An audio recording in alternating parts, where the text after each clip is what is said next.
eu elaborei isso tudo para fazer a pergunta pro Kaká. Não, é realmente uma resposta muito difícil de lidar. De lidar e de dar, né? E eu acho natural que ele tenha, de certa forma, dado uma resposta que deu conta, de certa forma, de uma posição que ele mantém e que ele defende, né? Que tem a ver com a própria trajetória dele dentro do cinema, né? Afinal de contas, o Kaká é um dos caras que criou essa porra toda, né? Ele é, como o Santeiro diria, aquele navio quebra-gelo, né? Para os outros navios passarem pela rota, tem que ir aquele quebra-gelo abrindo caminho. Então, ele, de certa forma, ele estará sempre correto nas suas posições, nas suas maneiras de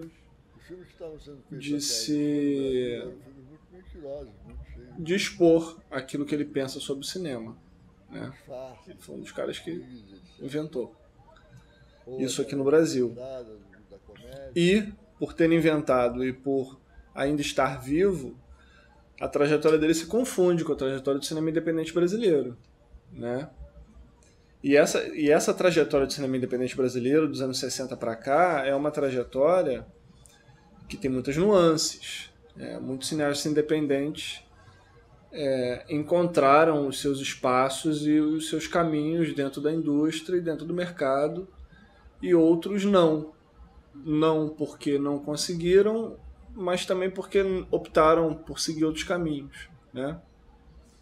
É o caso de cineastas do período do cinema marginal, como Rosenberg, por exemplo, que também é muito qualificado dentro da história do cinema novo, inclusive por pessoas que também teorizaram sobre o cinema marginal, mas de certa forma o Rosenberg, ele, por mais que o seu cinema tenha traços, digamos assim, da escola do cinema novo, a sua postura enquanto cineasta diante do mundo sempre foi uma postura marginal, né?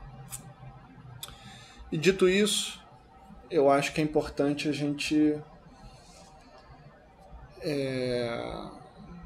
eu acho que seria muito importante se a gente debatesse mais nos espaços em que se é possível debater sobre o conceito de cinema independente, porque isso é muito delicado. Você veja, por exemplo, eu vou dar umas respostas fora da ordem cronológica que deveria, mas eu acho que no final das contas eu vou circular e vou chegar lá. Por que eu acho que debater o conceito de cinema independente é importante? Porque eu vejo hoje em dia, eu não sei se isso já acontece há muito tempo e eu não tenho percebido, mas hoje em dia eu vejo muita gente usando o argumento de que o cinema independente ele tem que ser revisto conceitualmente porque nós dependemos sempre uns dos outros, dependemos do Estado, dependemos, né? Só que qual o problema desse tipo de argumentação? O problema é que é uma argumentação que não aprofunda dialeticamente a relação do cinema independente com a sociedade. Por que não aprofunda? Porque estabelece uma relação dicotômica e não dialética entre o que é independente e o que é dependente. Porque estabelece uma diferença de natureza entre depender e tornar-se independente. Quando, na verdade, essa diferença é só de grau, né? Então, assim, no fundo, é óbvio que o cinema como uma atividade industrial, e sempre foi, por sua natureza, ele vai sempre depender das circunstâncias econômicas e políticas do mundo, né, e sociais. Ele depende disso. Ele depende das mudanças e das transformações de uma determinada sociedade, da sua economia, da complexificação das forças produtivas que essa sociedade desenvolve ao longo dos anos, e tudo isso. Então, por natureza industrial, o cinema é dependente das circunstâncias do mundo. Só que o cinema ele pode estabelecer com a sociedade uma relação de independência no que diz respeito à estética, no que diz respeito à poética, à própria política, à maneira do artista se portar no mundo, né? E também pode estabelecer uma relação de independência econômica de um determinado mercado. Isso muitas vezes significa um êxito de um determinado grupo dentro de uma determinada sociedade. Isso aconteceu durante um breve período com o Cinema Novo, né? O Cinema Novo logrou implantar uma parte do seu projeto dentro da Embrafilme, né? Tanto é que muitas das pessoas que estiveram envolvidos com o Cinema Novo durante algum tempo trabalharam na Embrafilme e foram personagens decisivos para muitas das transformações políticas que aconteceram no cinema brasileiro desde então, né? Então é possível, né, você ir criando uma relação de independência econômica até um certo ponto, né? Até que ponto? Até o ponto que você esbarra em interesses de grupos muito maiores do que você. E essa é a relação histórica que se estabelece no cinema brasileiro. O cinema independente, eu continuo achando que é importante afirmar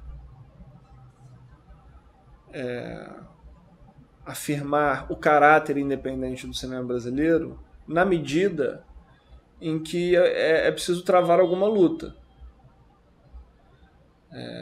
Eu acho que, via de regra, você percebe que você precisa de uma certa independência quando você está em posição de enfrentamento, né? Seja enfrentamento do ponto de vista estético, se isso for o seu desejo, seja do ponto de vista político, se você estiver muito envolvido na política, seja do ponto de vista econômico, se você vai saber, for um empresário progressista e quiser demonstrar para a sociedade que é possível criar um mercado interno forte, potente, etc. Eu até hoje não conheço nenhum empresário de cinema que tenha esse desejo, porque eu acho que eles não são, na verdade, nacionalistas, né? Muitas das vezes. Mas o cinema novo acreditava que existia uma burguesia nacional. Havia nos anos 60, né, ainda a possibilidade de um progressismo nacionalista, né? Havia. Você tinha cabeças políticas encampando isso, né? Como Brizola, por exemplo. Enfim. Mas isso hoje, enfim, isso está em outro lugar, né? O nosso nacionalismo ele é populista, muito mais do que liberal, né? Isso foi para outro lugar. A questão toda é a seguinte, é que quando a gente olha, historicamente falando, né, quando a gente tem, por perspectiva, o cinema independente no Brasil, a gente primeiro precisa compreender que qualquer ideia de cinema independente no Brasil já nasce tendo como ponto de partida meio que uma resolução de que economicamente falando, o cinema já está tomado por grandes empresas estrangeiras, né? Isso começou na década de 40, mais ou menos, se eu não me engano. Agora, também os professores de história podem me dar uma bronca, porque eu também não... Mas, enfim, isso começa mais ou menos ali na década de 40, né? Houve, durante um tempo, pelo menos no Rio de Janeiro e em São Paulo, até onde eu tenho memória, pelos meus estudos, um período em que as chanchadas e outros tipos de filmes menos famosos tinham uma penetração no mercado e conseguiam estabelecer uma certa paridade entre o que gastava e o que entrava de receita, né? Mas depois que o mercado foi tomado pelos tubarões gringos, foi muito difícil estabelecer qualquer outro tipo de relação com o mercado que não fosse de total marginalidade, mesmo das grandes empresas, né? A Vera Cruz em São Paulo despencou, né? Acabou. Também não souberam se renovar do ponto de vista do que o mercado estrangeiro estava oferecendo. Mas então, quando surge o cinema novo, que sei lá, em 20 anos, a primeira expressão de um cinema independente brasileiro, né, no começo, meados dos anos 50, porque o Nelson começa a filmar em 55, quando surge o cinema novo, ele surge já sabendo que ele deveria criar independência de outras formas, né? E de certa forma fizeram muitos filmes dessa maneira, né? Dessa maneira, pedindo empréstimo ao banco, fazendo cooperativa, arranjando alguém que desse um ali, um outro empresário que dava um negócio aqui. Tudo bem que a situação econômica do país era muito diferente. As pessoas conseguiam dinheiro e investiam dinheiro de formas muito diferentes, né, também. Então, a situação econômica que permitiu que o cinema novo se fizesse é uma situação específica daquela época. O Glauber fez o Barravento com patrocínio da Rex Schindler. Hoje em dia é o tipo de coisa impossível. Hoje em dia a gente de certa forma está completamente capturado por um sistema atrelado ao Estado, atrelado à burocracia do Estado e a forma como o Estado gere o dinheiro da população, né? Enfim, esse é um outro debate também, né? A forma como o Estado foi se organizando ao longo do tempo para manter a produção nacional sob o seu guarda-chuva, né? E esse é um problema ligeiramente complexo, porque não se trata apenas de uma questão econômica. É política e é estética também, né? Porque se você for parar para pensar, e aí a gente pode entrar em conceituações um pouco mais, digamos assim, um pouco mais marxistas, né? Se você for parar para pensar que o cinema por excelência, uma atividade caracterizada por advir do desenvolvimento das forças produtivas das grandes indústrias, né? Tanto é que numa caixinha muito pequenininha cabia um sem número de engrenagens que eram, na verdade, miniaturas de engrenagens de um trem, né? Ou de qualquer outra máquina de fazer máquinas, né? E eles conseguiram fazer aquelas engrenagens com tanta destreza, com tanta habilidade. Quer dizer, o desenvolvimento das forças produtivas que produziam aquelas engrenagens chegaram a tal patamar que cabia numa caixinha e você podia fazer rodar uma película e começar a filmar. Então, por excelência, o cinema ele já nasce fruto do desenvolvimento das forças produtivas, né? E as pessoas que vão começando a fazer cinema, elas vão começando a ter que se desenvolver para manejar aquelas máquinas novas, que são máquinas muito mais elaboradas, né? E muito mais elaboradas não apenas do ponto de vista mecânico, mas também do ponto de vista subjetivo, né? Havia implicação subjetiva nessa questão.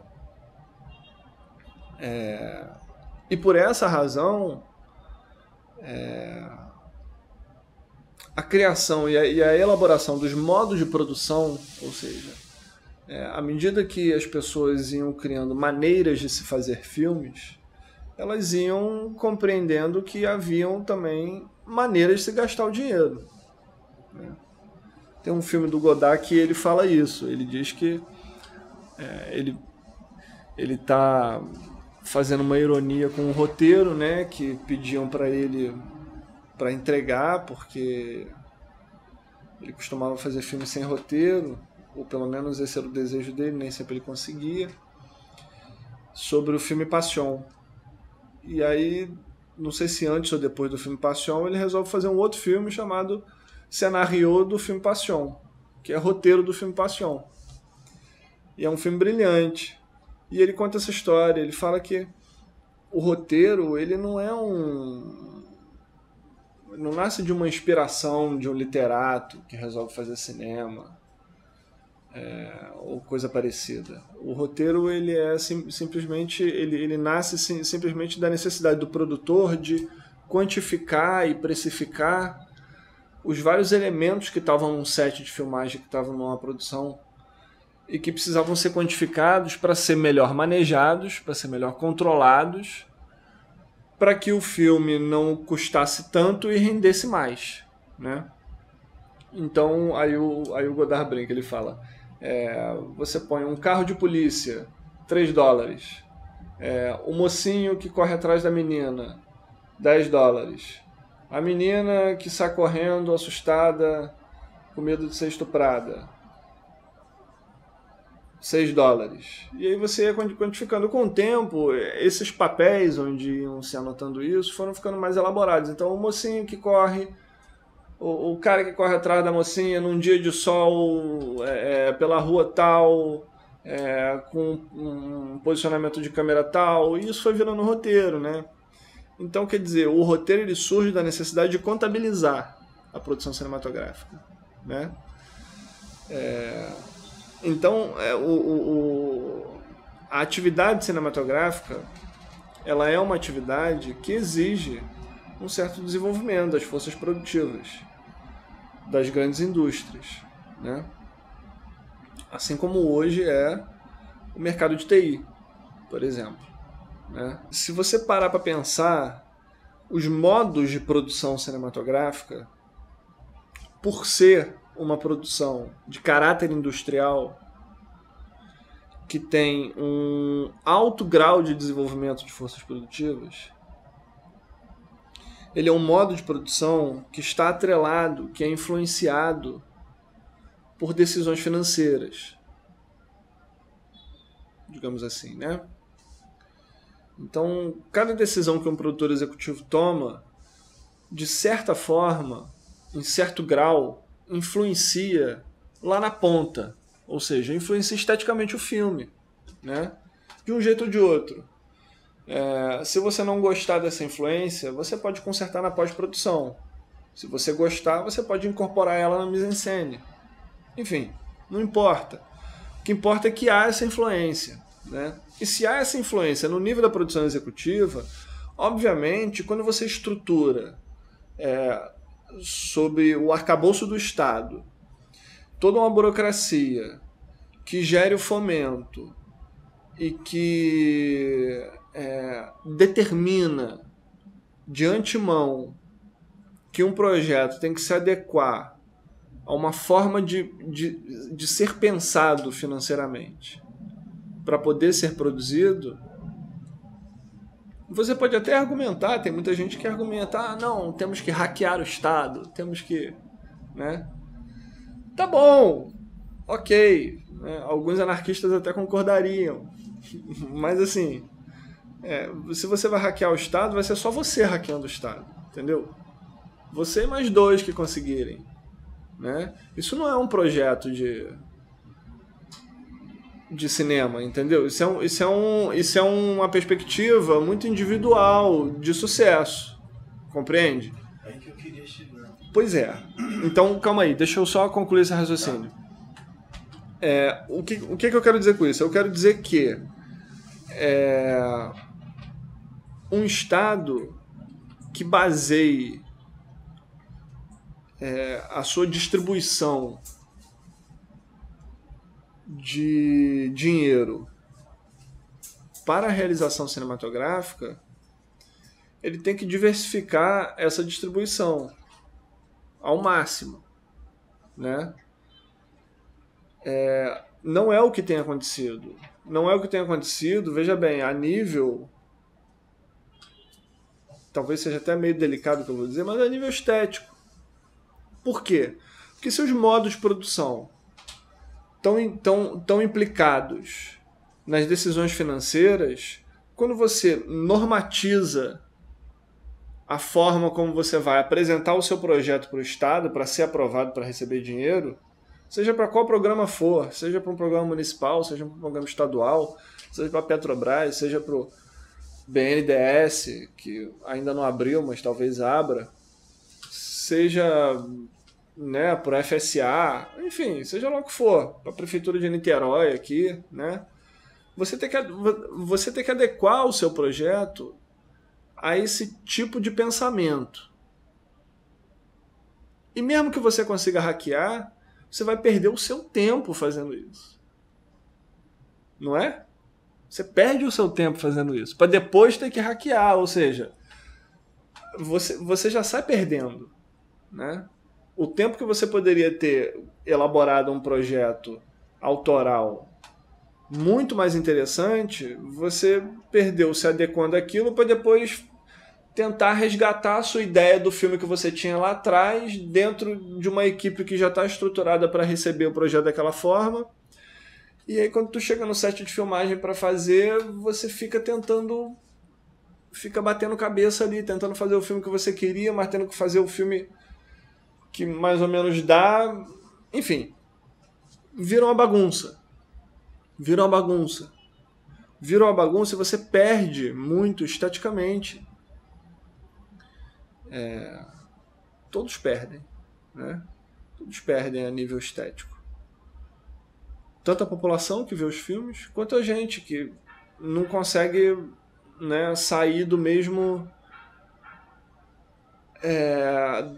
daquela pasmaceira, né? De você vai encontrando, assim...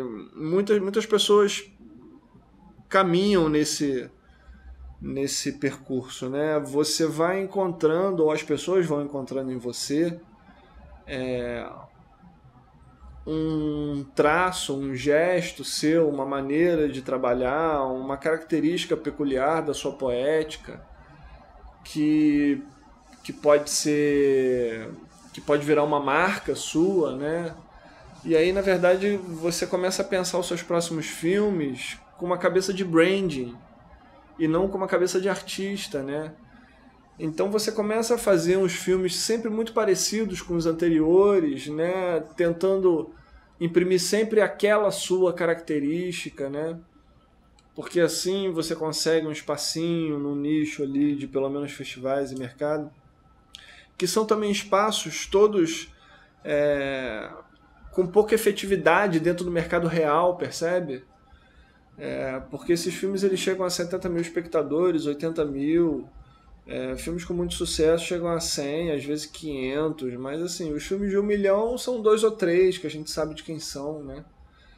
E o nosso mercado é muito maior que isso, a grande fatia vai para gringa. O cinema ele vive uma segunda contradição, né? Que, novamente, por ser uma atividade industrial, ele necessariamente se defronta com as contradições do trabalho, né? Como qualquer operário, quando exercia uma atividade industrial, se defrontava com as contradições do trabalho que exercia, né? Dentro do capitalismo. Só que como atividade artística, a perspectiva do trabalho é outra.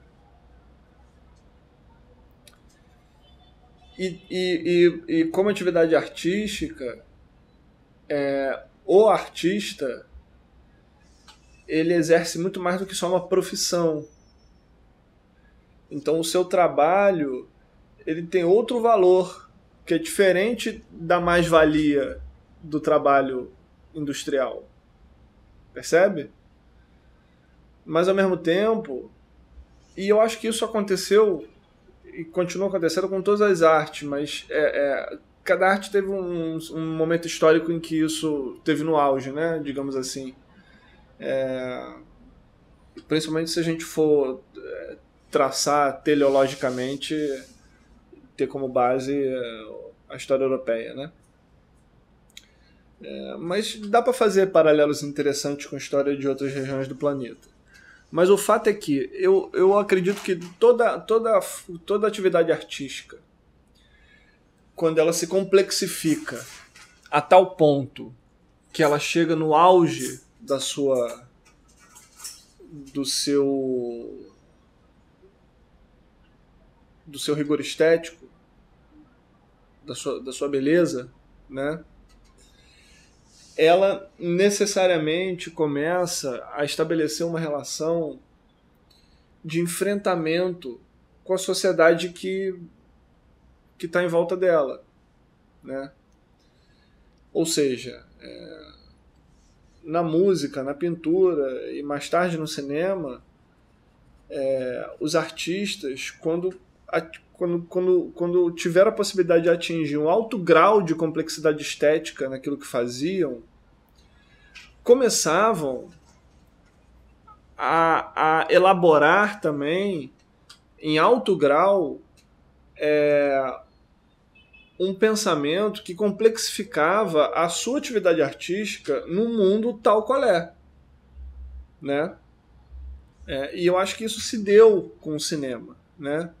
Quando o cinema se vê diante das contradições do trabalho no mundo capitalista, enquanto artista, a via do cinema independente é uma via quase que natural para a qual o artista vai, né?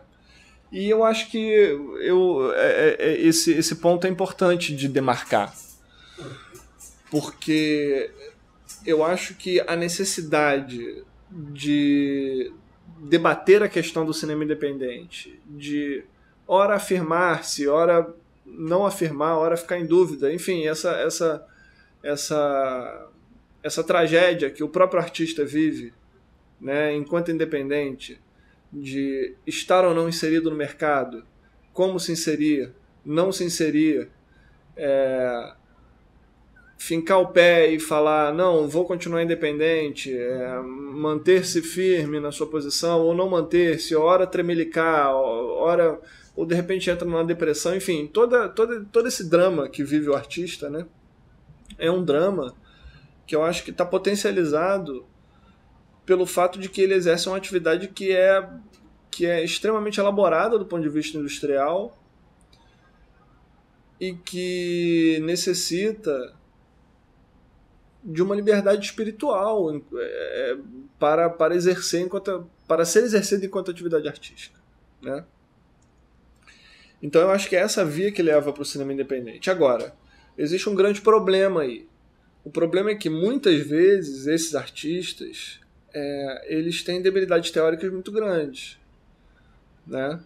E essas debilidades teóricas, principalmente dos artistas que estão pensando em transformações profundas no mundo a partir da sua atividade, né? Ou seja, que têm a ambição ou o desejo de influenciar na transformação do mundo de forma materialista com a sua atividade produtiva, né? Nós precisamos sempre, cada vez mais, nos nutrir de um arcabouço teórico gigantesco, para a gente compreender exatamente onde que a gente está pisando e que posições a gente toma diante das situações, né? E esse é o problema do cinema pequeno-burguês. O cinema pequeno-burguês é um cinema carreirista, de pessoas que estão preocupadas na sua própria carreira, né? De pessoas que querem fazer da sua atividade artística uma profissão, como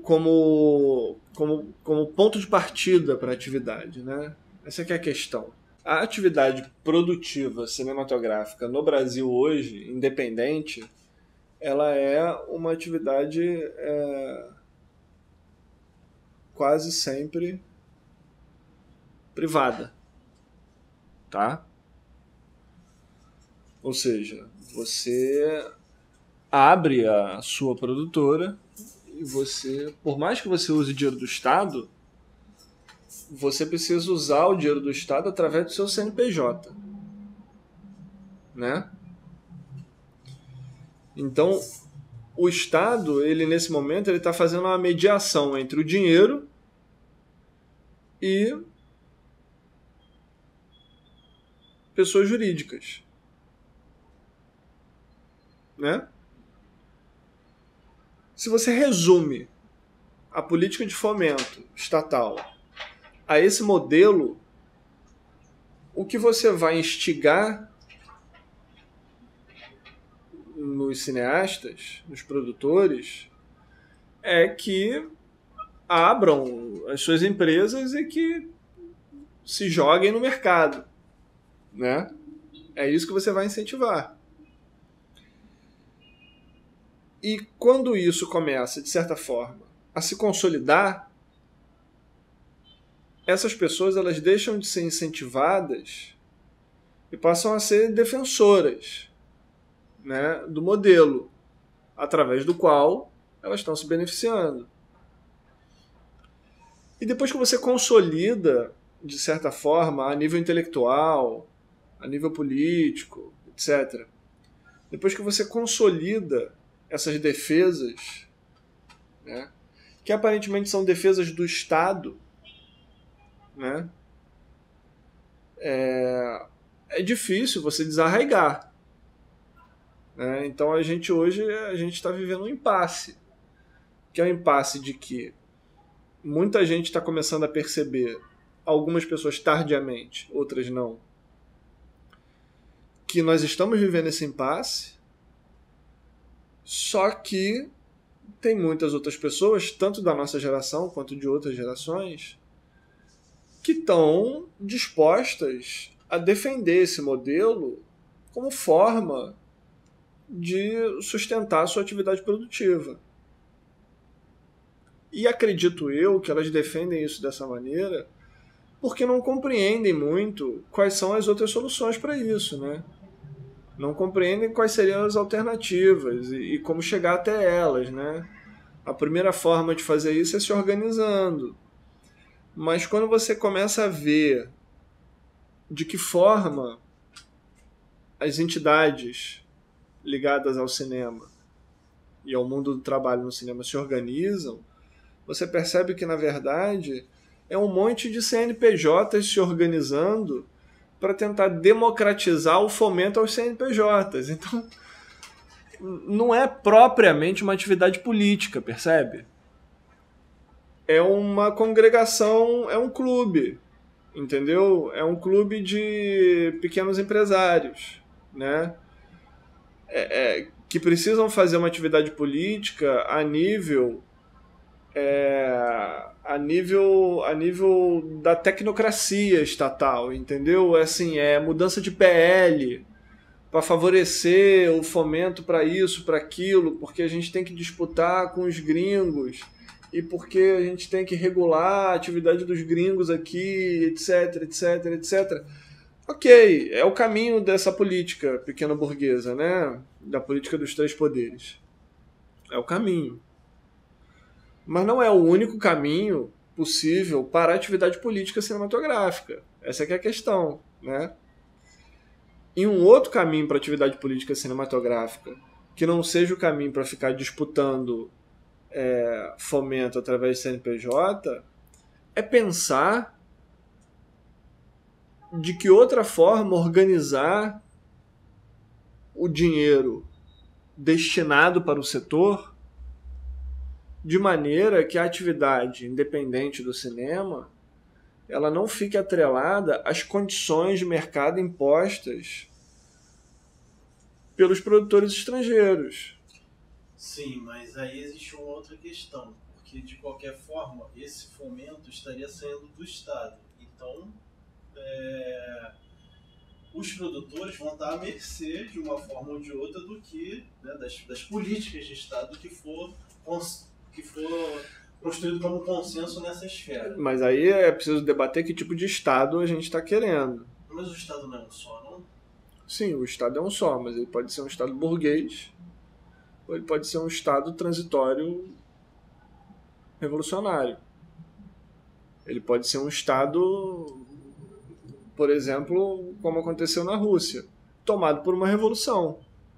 Quer dizer, os caras tomam o poder e se deparam com a máquina. A máquina está ali.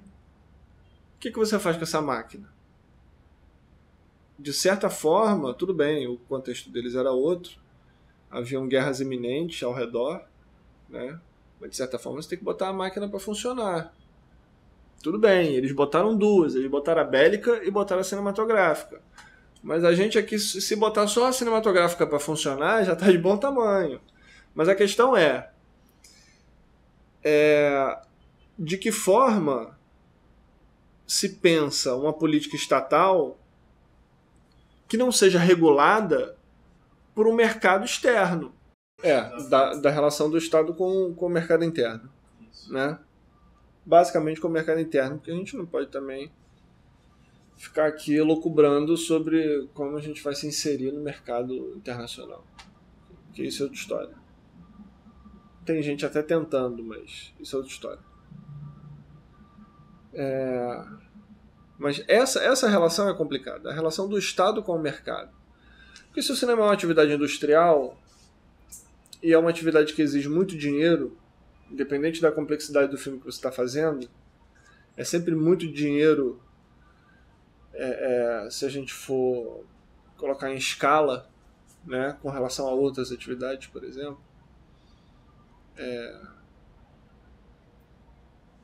E por estarmos, né, em condições tecnológicas que estamos agora, né, é preciso encontrar uma forma de regular essa atividade de certa maneira, protegendo da predação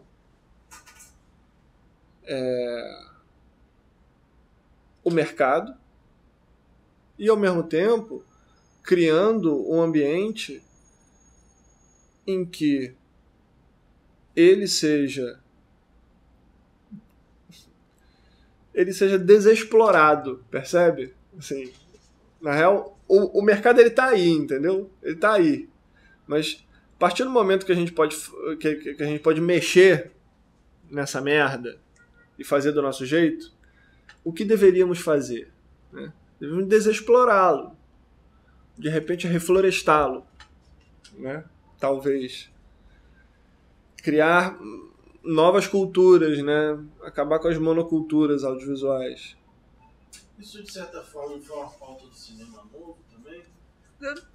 Talvez, mas assim, a realidade era outra, entendeu? Porque quando eles estavam tentando intervir no mercado, eles faziam isso sabendo que eles tinham possibilidades reais de ganhar. Porque eles disputavam bilheteria, entendeu? Eles tinham inserção dentro dos cinemas de outra forma. O Cacá Diegues e o Barretão, eles lançavam seus filmes aqui no Rio de Janeiro e eles iam andando de cinema em cinema, tirando a contagem de público no final do dia, entendeu? Quer dizer, é uma atividade quase que artesanal, entendeu? De relação entre o produtor e o exibidor, né?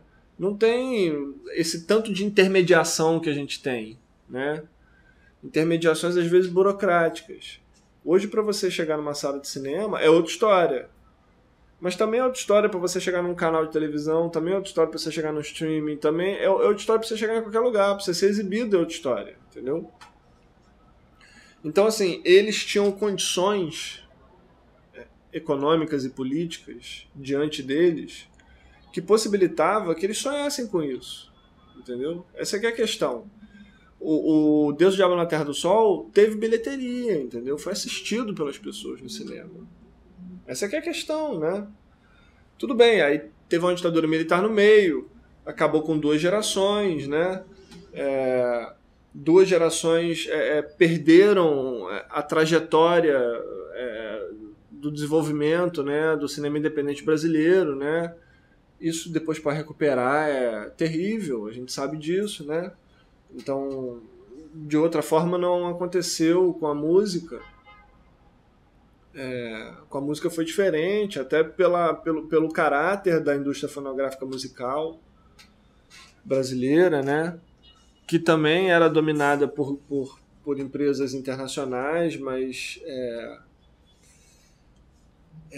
consolidou, de certa forma, grandes gênios da música, e criou um pop disso, né, que a gente conhece como MPB, né, e, de certa forma, por mais que você seja uma pessoa que só ouve pop hoje em dia, se você tiver 20 anos de idade e só ouve pop hoje em dia, eu tenho certeza absoluta que você ouviu Caetano Veloso alguma vez na sua vida, Chico Buarque, Djavan, seja lá o que for, e todo o samba carioca gravado ao longo de 50 anos, alguma coisa você deve ter ouvido. Enfim, as pessoas conhecem as coisas, né? No caso do cinema isso é diferente. O espectador, o público, né? Ele não conhece as coisas. Conhece pouco. E os que conhecem são poucos também, né? Então a relação que o povo brasileiro tem com o cinema é muito diferente do que ele tem com a música. E eu acho que isso tem a ver com as características mesmo da indústria no Brasil nessa época. A indústria fonográfica no Brasil nos anos 70 era uma coisa, a indústria cinematográfica era outra. No cinema você tinha Embrafilme tentando dominar um determinado mercado, você tinha a inserção de empresas estrangeiras. Hoje você não tem mais a Embrafilme como uma empresa produtora, você só tem atividades reguladoras do Estado e fomentadoras. Então cada um produz, se vira. E se vira no mercado que tem que ser disputado. E tem que ser disputado via política pública, via projeto de lei, enfim, via, né, instância jurídica. Enfim, é um imbróglio monumental, né? Esse imbróglio dificulta a relação do Estado com o próprio mercado interno, a meu ver, né? E é o mercado interno que está jogado para que nós disputemos ele de forma desigual. Esse é o primeiro ponto de partida. Então muita gente desiste, é claro, né? E vai procurar outras alternativas e se organiza em coletivos, né? E tenta criar ambientes ambientes que permitam você agregar um determinado público, né? Um público que muitas vezes pode ser um público cativo seu, ou pode ser um público de nicho, ou pode ser um público meio aleatório de internet, ou pode ser um público pensado estrategicamente, mas aí você também já entra num brand, entendeu? Você já entra num brand. Aí não tem projeto de sei lá, de qualquer coisa, de país, de estado, de povo, entendeu? De cinema como forma de organizar a mentalidade de uma sociedade, né? Aí vira branding de novo, entendeu? Então isso é muito perigoso, assim. É muito perigoso também a gente acabar se fechando em coletivos e criando nichos de público e achando que a gente está penetrando de alguma forma o mercado. Porque esse nicho de público, ou esse público que você faz às vezes na internet, ele pode ser residual. Ele pode nem ser do mercado. Ele pode não estar nem quantificado no mercado. Pode ser um público que nem paga bilheteria. Que nem tem... Bom, aqui não tem stream, que não acessa stream é difícil, mas... Enfim, sabe assim? Por mais que seja, o que quer que for, é residual, né? Então, ter como perspectiva um projeto hoje, diante de todas essas contradições, é uma tarefa difícil. E é uma tarefa que tem que ser feita em coletivo. Que tem que ser feita com debate coletivo, cada vez mais, né? Se a gente for colocar assim, bem preto no branco,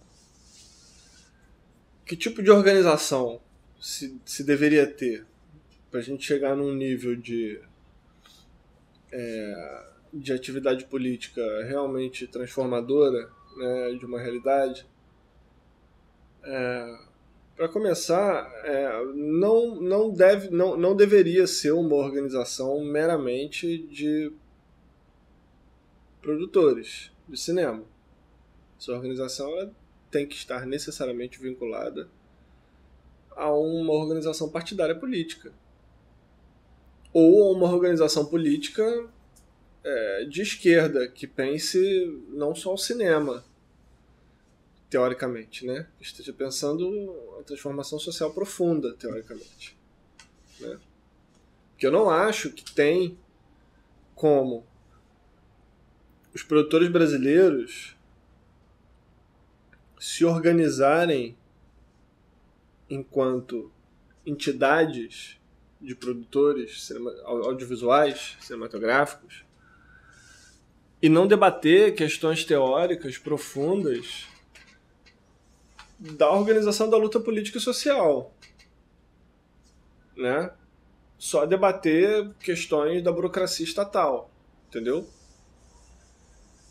Essa organização não vai muito longe numa transformação profunda dos modos de produção independente no Brasil, entendeu? E talvez o diferencial do pessoal do cinema novo tenha sido esse, tenha sido que havia no cerne do debate da questão cinematográfica brasileira um debate sobre país, né? Que era um debate, na maior parte das vezes, nacionalista. Mas era um debate sobre o país, que estava ali, que precisava ser... Todo mundo precisava saber para onde ia. Até hoje, né? Todo mundo precisa saber para onde vai. Mas o fato é que havia, entendeu? Então, assim, o pessoal do cinema novo estava interessado em debater outras coisas também. E muitas vezes a forma de debater sobre essas coisas era através do cinema. E da atividade cinematográfica como um todo. Muitos escreveram muito, né, sobre o assunto. O Glauber foi o que mais escreveu, a meu ver. Acho que não é... Isso não deve estar nem em debate. Eu acho que ele realmente foi o que mais escreveu. Mas o fato é que hoje eu vejo as entidades se organizando entre si e consigo mesmas, né? De forma corporativista, como você muito bem definiu. E eu não vejo nenhuma dessas entidades sequer, pelo menos, tentando estabelecer uma relação profunda com outras entidades políticas que estejam se organizando, principalmente algumas que estão tentando se organizar de forma revolucionária, que são pouquíssimas, né, no país hoje. Cada uma também com as suas contradições, mas enfim, isso é outro debate. O fato é que o que eu percebo é que há essa carência. De um lado, há uma carência teórica, né, sobre o tema, e de outro, há uma carência prática, que é da forma de se organizar mesmo. As entidades de cinema hoje no Brasil, principalmente as de produtores independentes, de, sei lá, roteiristas independentes, fotógrafos, seja lá o que for, elas estão batendo muito cabeça entre si às vezes. Principalmente as que porventura demandam setorizar o fomento por demandas diferentes ao redor do país, mas que não almejam uma transformação profunda na maneira de se organizar esse dinheiro dentro da máquina estatal. E acabam logrando conseguir determinados avanços na política pública, mas quando esses avanços se concretizam, muitas das vezes, eles reproduzem de forma local um equívoco que já vinha acontecendo de forma nacional, né? Então, no fim das contas, não adianta de nada, né? Ou seja, o que você pode perceber hoje em dia é que você tem muitas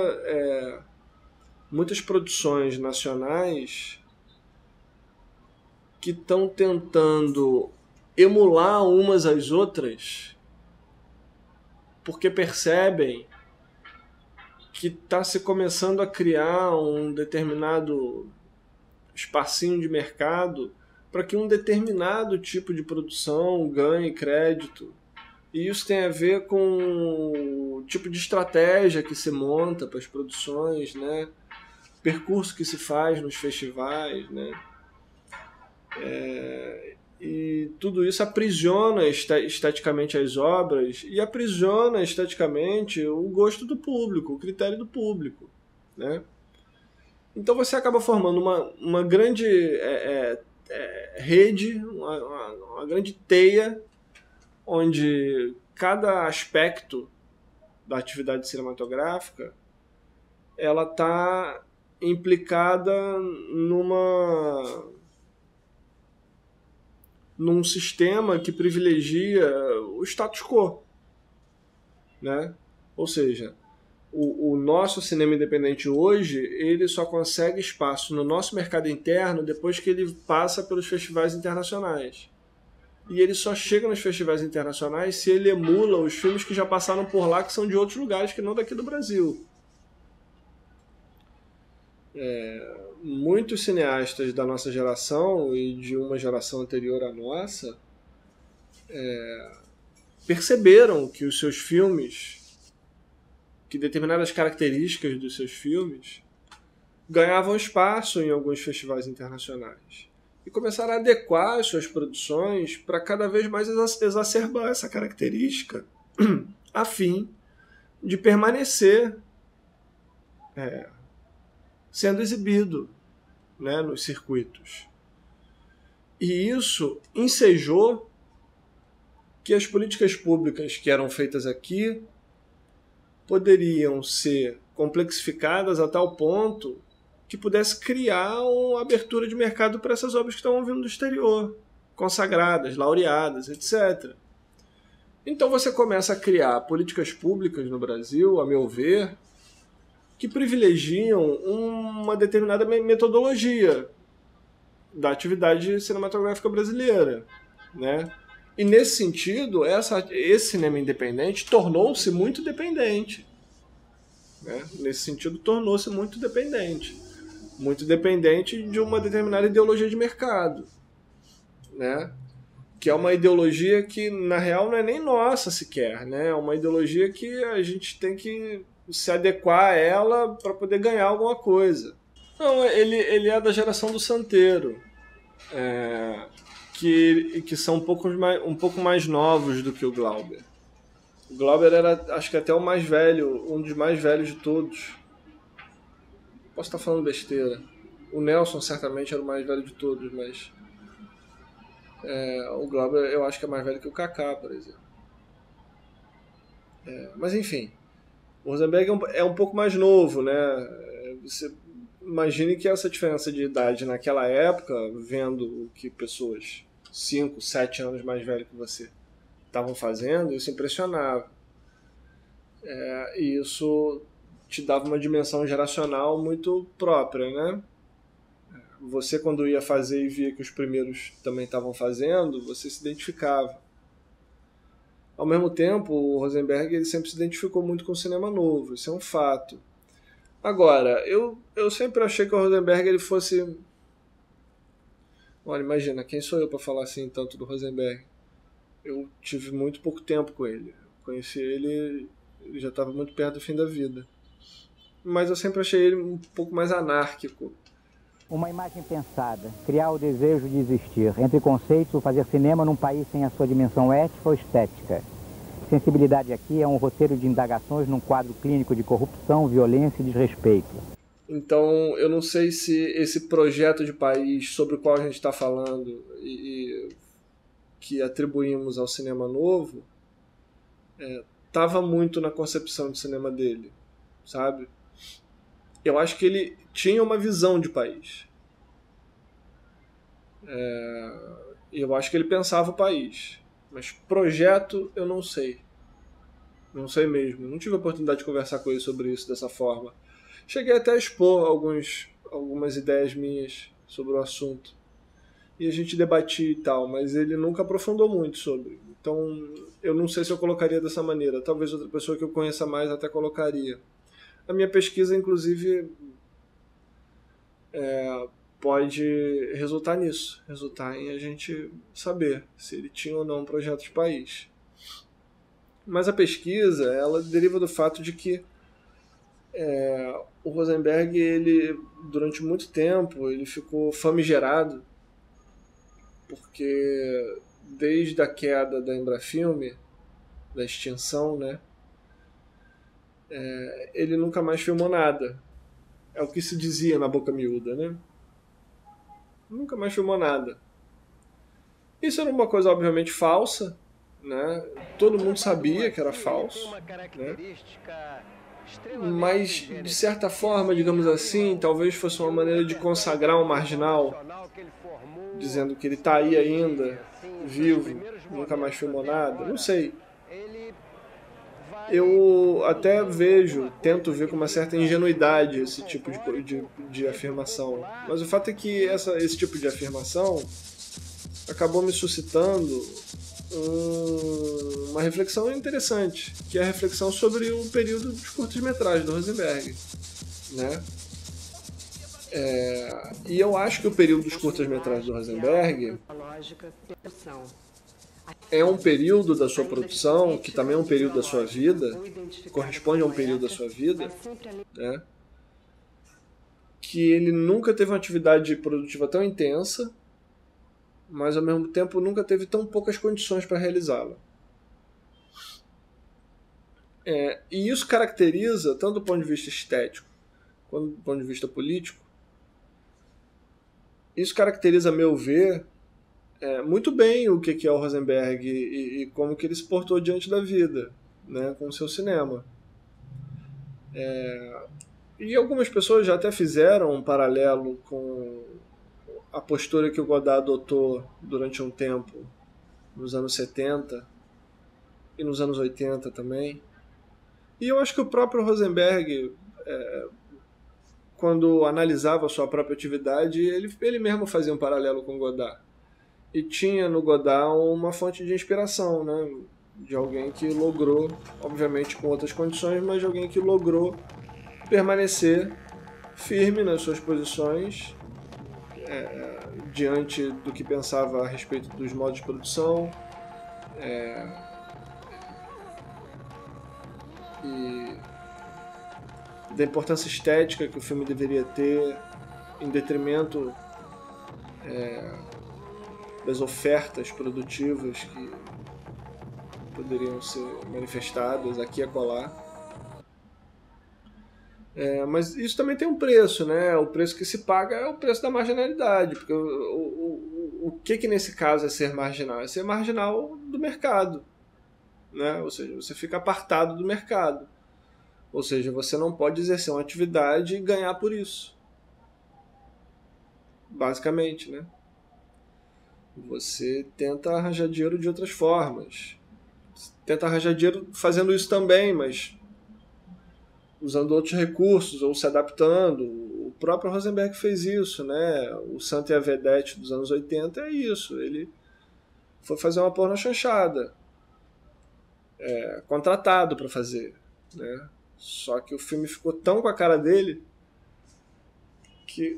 que tá mais pro que o Godot chama de chanchada dialética. Enfim, então essa trajetória cinematográfica do Rosenberg, ela evidencia muito as posições do próprio artista diante do mundo, e de como ele pensava a sua própria atividade. E eu acho que o recorte do período dos curta-metragens é um bom recorte, porque, de outro lado, paralelamente a isso, a situação política que está acontecendo é de fim da Embrafilme e escassez total, né? O mercado tinha sido totalmente dominado pelos gringos. Você tinha 1, 2, 3, sei lá, menos de uma dezena de filmes sendo feitos por ano. Só quem fazia filme era filho de banqueiro, alguém que estava empregado na Globo, enfim, né? E muita gente desistiu de fazer filmes, né? E gentes das mais variadas classes sociais desistiram de fazer filmes. O Arnaldo Jabor, por exemplo, desistiu de fazer filme, mas continuou empregado na Globo, né, exercendo outro tipo de atividade, uma atividade jornalística, durante muitos anos. Mas desistiu mesmo de fazer filme, porque por mais que estivesse empregado na Globo, fazer filmes naquele tempo ainda era atividade de muito risco. Mesmo se você tivesse condições para fazer. Olha que loucura, né? E o Rosenberg não desistiu, né? E o resultado disso são esses curta-metragens, né? Então, analisá-los do ponto de vista estético e do ponto de vista político talvez seja uma boa maneira de render homenagens e de traçar um panorama de um período político através de uma análise ampla, estética, sobre um conjunto de uma obra, né? Se bem feito, pode ficar interessante. Mas a ideia é essa, e eu acho que o Rosenberg é um sujeito que, se bem pesquisado, se bem estudado, pode render muito a nível de contribuição histórica, né, para o cinema brasileiro. A sua atividade, os seus filmes, as coisas que ele escrevia, que devem ser inúmeras, amontoadas num apartamento que provavelmente o círculo mais íntimo dele deve estar mantendo de alguma forma, se não já foi para a Cinemateca, não sei, mas enfim, a ideia da pesquisa também passa por aí, né? Eu tenho que ir atrás desse material todo que o Rosenberg escrevia, principalmente do que corresponde a esse período, para ver o que eu encontro ali, porque deve ter muita coisa. Quando o Godot fala da chanchada dialética, me lembra muito o Santa Vedete, por uma série de questões, mas principalmente porque o Santa Vedete é a expressão de uma relação do artista com a dinâmica industrial da produção brasileira, né? Que raras vezes você vê complexificada num filme como esse.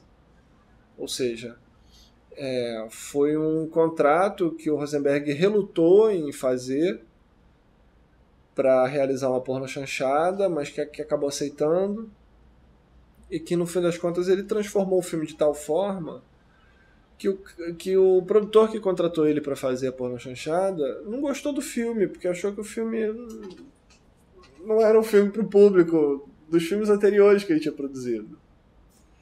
E isso é muito, muito curioso, né? Porque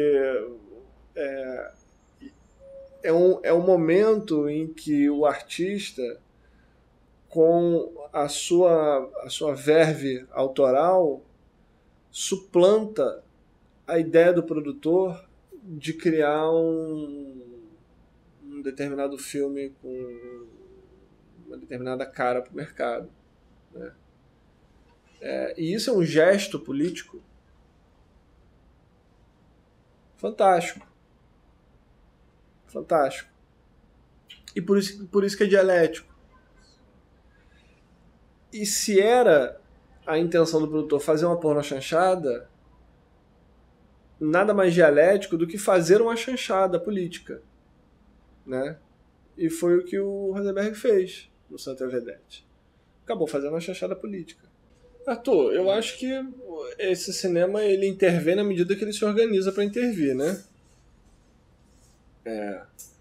Eu acho que se ele é fruto de uma intervenção, é uma coisa. Agora, se ele intervém, é outra, né? Eu acredito que só a forma de organização da classe cinematográfica que pode intervir de fato nas lutas sociais, a ponto do cinema como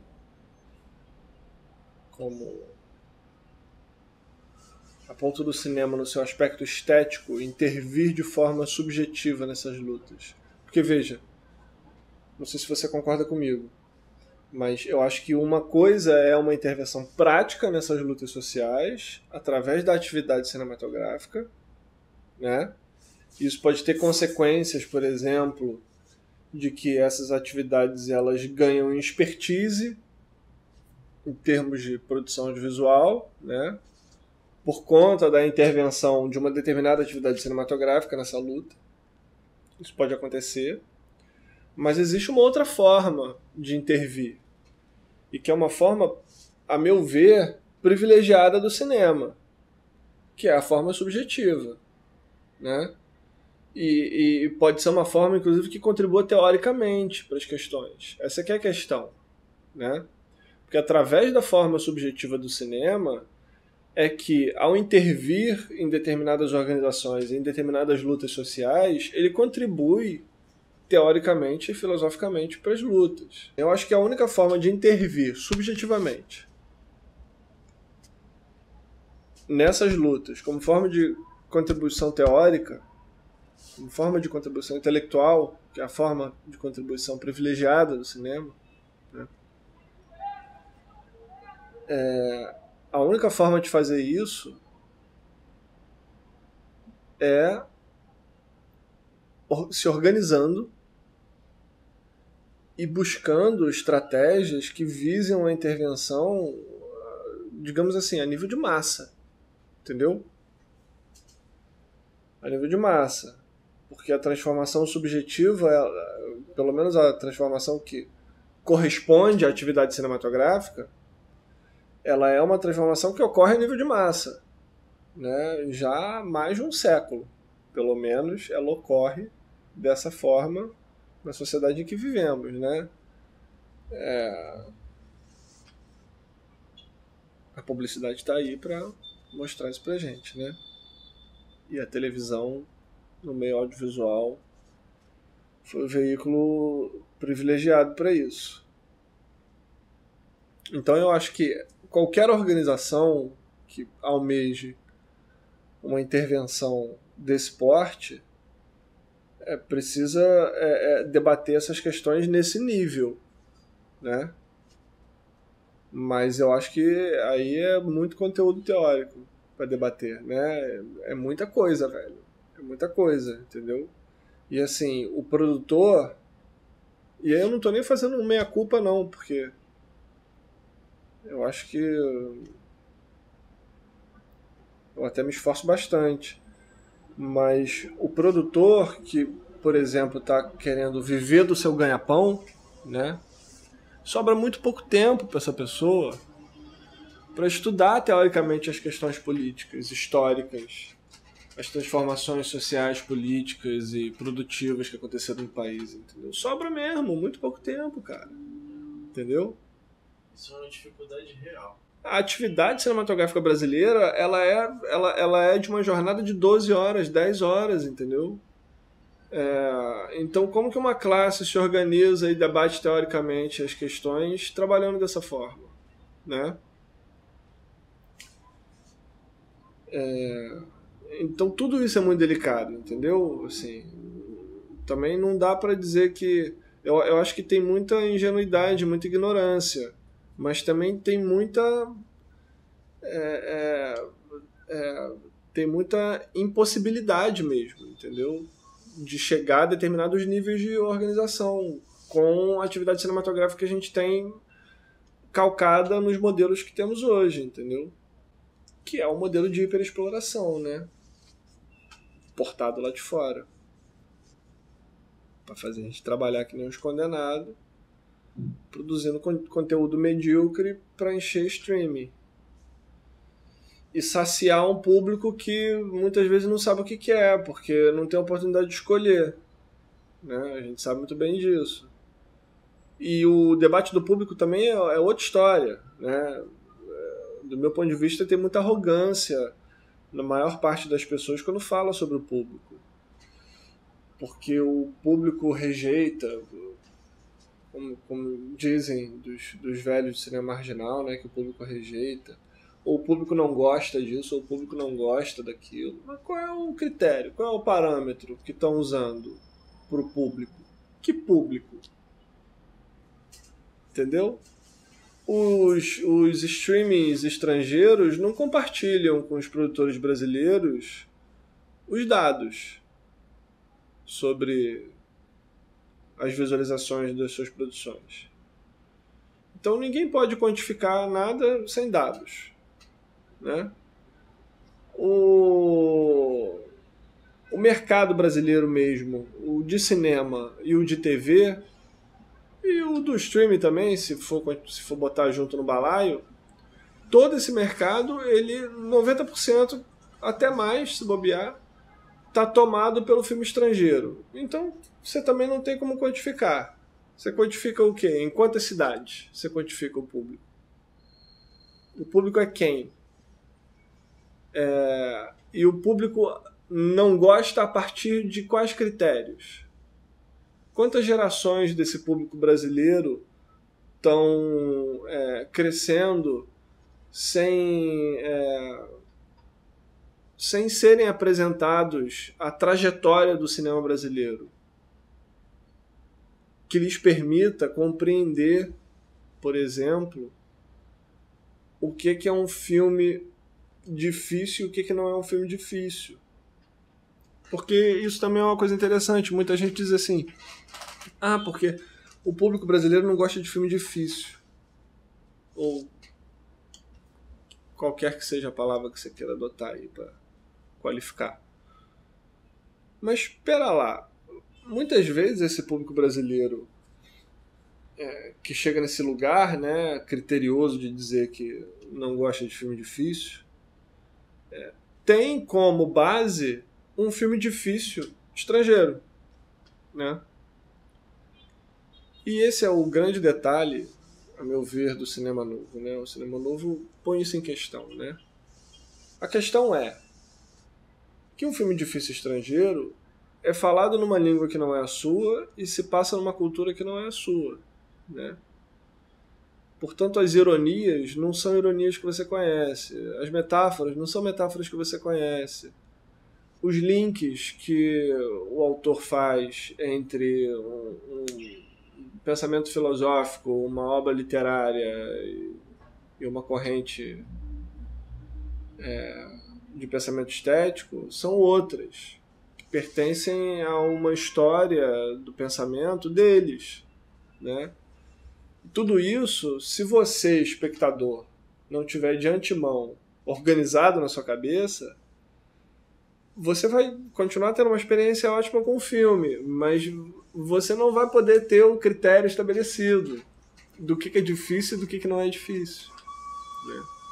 E se você parte do pressuposto de que você só conhece obras difíceis, ou obras autorais, o que quer que seja, mas se você só conhece os gringos, quando você vê um filme independente brasileiro, você não sabe dizer o que aquilo é, para começar. Entendeu? E eu acho que o produtor brasileiro também não se dá conta disso. Não se dá conta de que ele adequa as suas produções baseado num gosto do público que é vendido para esses próprios produtores como sendo um gosto que foi contabilizado, quantificado, né, elaborado, que foi estudado, que foi analisado, e não foi, entendeu? É um gosto artificial, muitas vezes, né? Tanto é um gosto artificial que as produções brasileiras, principalmente as produções vinculadas ao streaming, elas tentam emular as produções estrangeiras. Sempre. Isso acho que não tem nem o que discutir, né? É só você ver e comparar, né? Quer dizer, tudo isso baseado num suposto gosto do público, que é baseado num domínio de mercado estrangeiro, que já faz isso há décadas. Ou seja, já é um problema geracional, né? Que a gente vai demorar muitos anos para se consertar. E com essa forma de organização estatal voltada para o cinema, eu não sei se vai consertar. A tendência é que as pessoas encontrem os seus espaços e fiquem brigando para se manter ali, né?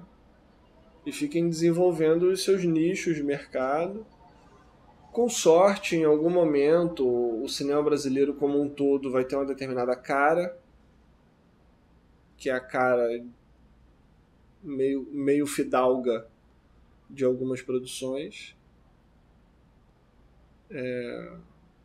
Mas eu também não sei até que ponto, por exemplo, isso vai provocar uma transformação efetiva. Porque se isso continuar tendo o mesmo espaço que tem, isso vai ser inócuo. Até isso vai ser inócuo, entendeu? E muitas dessas pessoas vão acabar morrendo na praia, como já aconteceu em outros momentos da história, né? Não é difícil disso acontecer também, né? Só uma transformação política severa aí, entrar mais um outro maluco desse. Qualquer coisa dessa pode mudar drasticamente a relação que o Estado tem com o cinema independente e vai tudo por água abaixo, entendeu? Por quê? Porque nada foi construído na base, entendeu? Nada foi construído na base. Quer dizer, houve tentativas, né? Houve. Você cria, por exemplo, aqui na UF um curso de licenciatura. Ok, agora tem um monte de gente licenciada e pouca gente dando aula para criança em escola, mostrando filme, né? Pouca gente dando aula para criança em geral, né? Quanto mais de cinema. Iniciativas privadas, às vezes de gringos, tomam a frente nesse quesito. Mas o fato é que não teve construção de base para que o cinema formasse uma geração interessada no próprio cinema que o país faz, entendeu? Essa que é a questão.